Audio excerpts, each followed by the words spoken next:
나는 원래 귀신 같은 걸 전혀 믿지 않았다. 무속이나 사주 따위는 나와는 거리가 먼 어딘가 비과학적인 영역이라 생각했다. 그런 내가 처음으로 인형 하나에 의해 삶이 무너질 거라고는 상상도 못했다. 그 일은 지난 여름 퇴근길에 우연히 들른 골동품 가게에서 시작됐다. 그 가게는 서울 외곽 오래된 주택가 사이에 숨어 있었다. 철제 간판에는 은성 리빙 앤틱이라고 적혀 있었고 문 앞에는 먼지가 쌓인 인형들이 가지런히 진열되어 있었다. 그 중에서도 내 눈을 사로잡은 건 일본식 코케시 인형이었다. 길쭉한 몸통에 얼굴만 조그맣게 새겨진 나무 인형. 붉은색 기모노 무늬와 까맣게 그려진 눈매가 이상하리만큼 정교했다. 그거 마음에 드세요? 낡은 앞치마를 두른 중년의 여자가 카운터 뒤에서 내게 물었다. 나는 인형을 들어 조심스럽게 돌려봤다. 뒤에는 희미하게 일본어로 사요라고 새겨져 있었다. 이거 일본에서 온 거예요? 네, 오래전에 어떤 분이 갖고 오셨는데 워낙 희귀한 거라 팔리진 않았어요. 얼마예요? 15,000원이면 드릴게요. 싸게요. 평소라면 그냥 지나쳤겠지만 그날따라 이상하게 그 인형이 눈에 밟혔다. 무언가 내 시선을 붙잡는 듯한 느낌. 그렇게 나는 아무 생각 없이 그 코케시 인형을 사서 집으로 들고 왔다.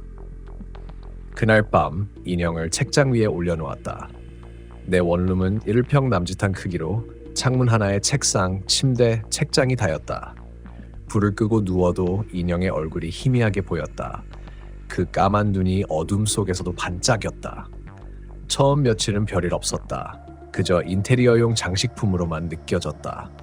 그런데 어느 날부터인가 고양이가 이상한 반응을 보이기 시작했다.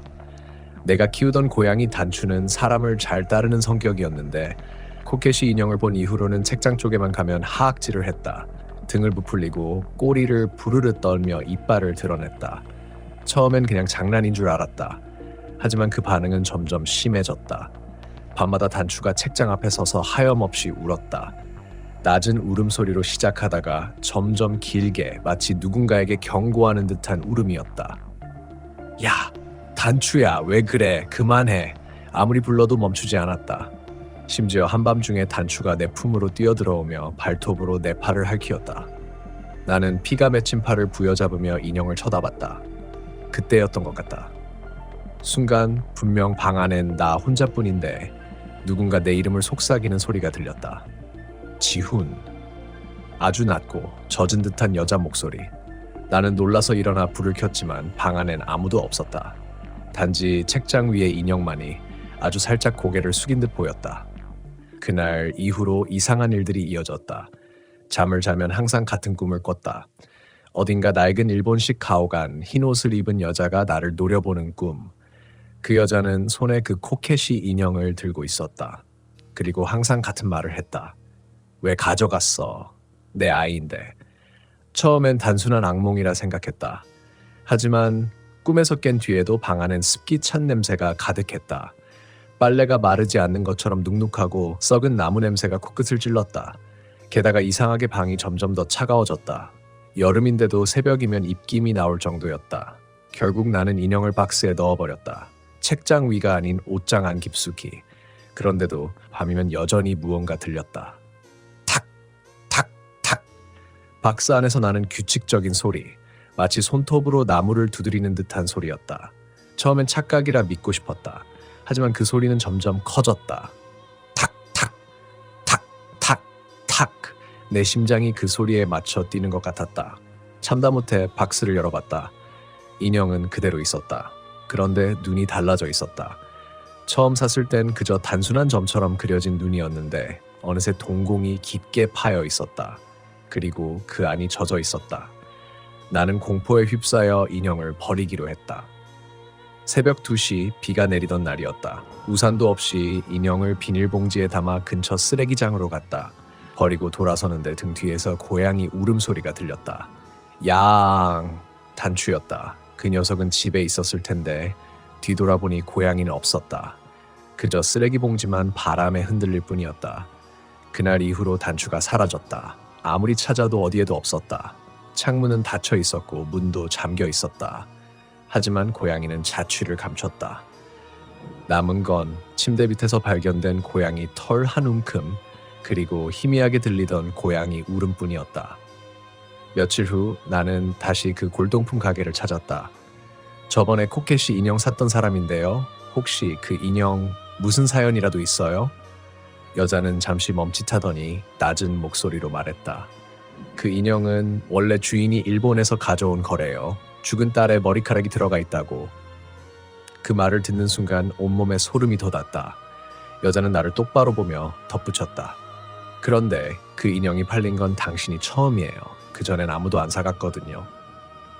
그날 밤 집에 돌아온 나는 또다시 박스 안을 확인했다. 비닐봉지에 담아버린 그 인형이 내 책상 위에 놓여 있었다. 나는 한동안 아무 말도 할 수 없었다. 숨이 막혔다. 그 인형은 내가 분명 새벽 2시에 비오는 거리 한복판의 쓰레기 더미에 버렸던 바로 그 코켓이 인형이었다. 하지만 지금 그것이 젖은 채로 내 책상 위에 있었다. 머리카락이 눅눅하게 젖어 있었고 나무 몸통은 비를 맞은 듯 축축했다. 나는 본능적으로 뒤로 물러섰다. 그리고 순간 깨달았다. 방 안에서는 비 냄새가 났다. 문을 닫아두었는데 공기 속에 진한 흙냄새와 습기가 섞여 있었다. 이건 꿈이야? 꿈이겠지. 나는 그렇게 되뇌며 눈을 감았다 뜨기를 반복했다. 하지만 인형은 여전히 그 자리에 있었다. 조용히 나를 바라보며. 그날 이후 나는 거의 잠을 이루지 못했다. 회사에서도 집중이 되지 않았고 사람들 말소리가 멀리서 메아리 치는 것처럼 느껴졌다. 밤이 되면 인형은 언제나 다른 곳으로 옮겨져 있었다. 어제는 책상 위에, 그 다음 날은 식탁 위에, 그리고 오늘은 침대 머리맡에. 누가 옮긴 걸까? 내가? 아니면 다른 누군가가? 이상한 건 그것뿐만이 아니었다. 단추의 울음소리가 다시 들리기 시작했다. 단추는 사라졌지만 밤이면 여전히 내 방 어딘가에서 그 특유의 낮은 야하는 울음이 들려왔다. 벽 너머인지 바닥 아래인지 정확히 알 수 없었다. 하지만 확실한 건 그 울음소리가 점점 사람의 목소리처럼 변하고 있었다. 야, 앙, 울음이 점점 길어지고 인간의 신음처럼 들리기 시작했다. 가슴이 조여왔다. 그날 밤 나는 침대 옆에서 휴대폰을 켜고 녹음 버튼을 눌렀다. 혹시 내가 미쳐가는 건지 아니면 진짜 무언가 있는 건지 확인하고 싶었다. 다음날 아침 출근 전 녹음을 재생해 처음엔 아무 소리도 들리지 않았다. 그러다 분명히 들렸다. 탁, 탁, 탁, 탁. 그리고 그 뒤로 희미한 목소리. 지훈아, 돌려줘. 그건 내 거야. 나는 그 자리에서 핸드폰을 떨어뜨렸다. 귀가 얼얼했다. 그건 내 이름이었다. 분명 여자 목소리로 내 이름을 부르고 있었다. 그날 이후로 나는 퇴근 후 집으로 돌아가기가 무서워졌다. 하지만 집을 비울 수도 없었다. 이 이상한 일이 더 커질까 두려웠다. 그래서 결국 용기를 내 그 인형을 없애기로 했다. 그냥 버려선 안 된다고 생각했다. 그래서 근처 절로 향했다.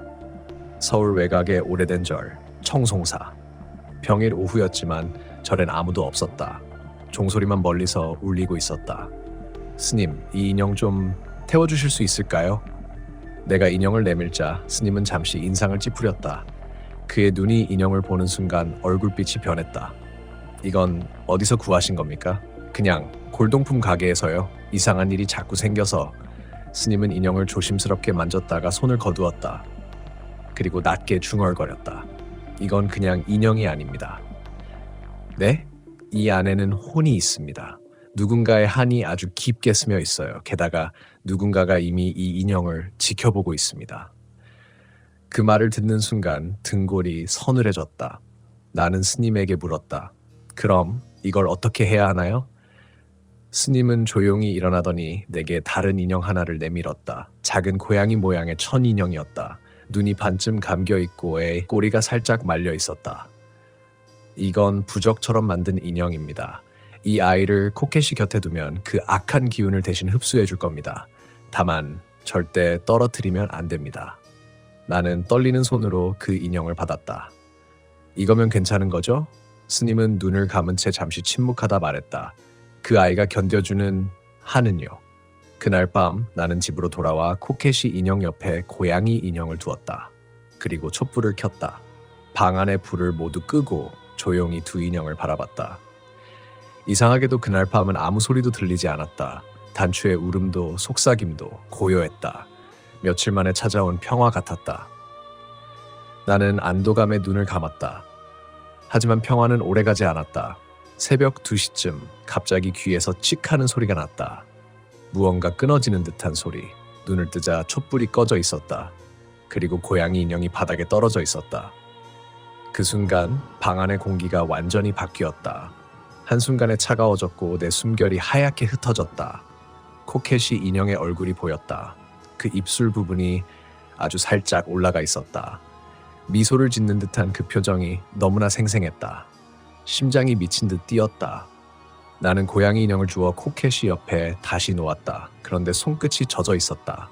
피었다. 바닥에 떨어진 고양이 인형의 배 부분에서 붉은 액체가 스며나오고 있었다. 내 손이 덜덜 떨렸다. 이건 천 인형이었다. 피가 나올 리가 없었다. 그런데도 분명히 진한 붉은색이 바닥을 적시고 있었다. 그때였다. 벽 너머에서 누군가가 문을 두드렸다. 쿵, 쿵, 정확히 3번. 나는 아무 말도 못한 채 귀를 기울였다. 조용해졌다. 그런데 이내 바로 내 귓가에서 속삭임이 들렸다. 지훈아, 그 아이 돌려줘. 내 아이야. 나는 비명을 지르며 문을 열고 뛰쳐나갔다. 복도 불빛이 깜빡였다. 엘리베이터 버튼을 누르는데 문이 열리자마자 차가운 공기가 쏟아져 나왔다. 엘리베이터 안엔 아무도 없었다. 그런데 바닥에 작은 발자국이 찍혀 있었다. 아이의 발자국. 젖은 물기가 남은 채 내 앞에까지 이어져 있었다. 나는 주저앉았다. 몸이 말을 듣지 않았다. 그때 다시 내 방 안에서 소리가 났다. 탁, 탁, 탁. 그리고 무언가가 쓰러지는 소리. 심장이 미친 듯 뛰었다. 나는 천천히 고개를 돌렸다. 방 안 불빛이 깜박이며 켜졌다. 창문 너머로 코켓이 인형이 보였다. 책상 위에서 천천히 혼자서 넘어졌다. 그 순간 고양이 인형의 목소리가 들렸다. 정말로 들렸다. 가지마. 나 혼자 두지마. 나는 그 자리에서 정신을 잃었다. 이제 비가 와도 무섭지 않아. 아니, 아직도 조금은 무섭지. 하지만 그건 예전처럼 막연한 공포가 아니야. 누군가를 잃는다는 두려움, 그게 어떤 의미인지 이제야 조금 알 것 같아. 그날 이후로 나는 인형을 다시 본 적이 없어. 코켓이도 고양이 인형도.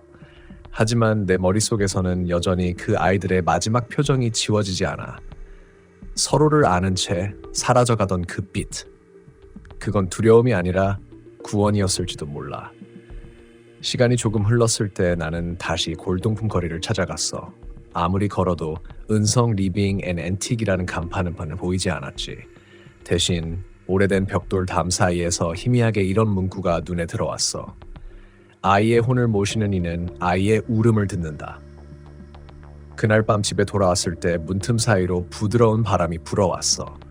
향초도 켜지 않았는데 고양이 털 타는 냄새와 비눗방울 같은 냄새가 섞여 있었지. 그리고 아주 작게 내 귀에 속삭임이 스쳤어. 아빠, 고마워. 나는 천천히 눈을 감았어. 그리고 처음으로 아무 소리도 두렵지 않았어. 아마도 그 아이들이 이제 정말로 편히 쉴 수 있게 된 거겠지. 2025년 10월 21일 새벽 3시. 나는 여전히 이 이야기를 쓰고 있어. 형광등은 희미하게 깜빡이고 창밖에선 고양이 울음소리가 멀리서 들려온다. 그 울음은 낯설지 않아. 그건 단추의 목소리와 닮았거든.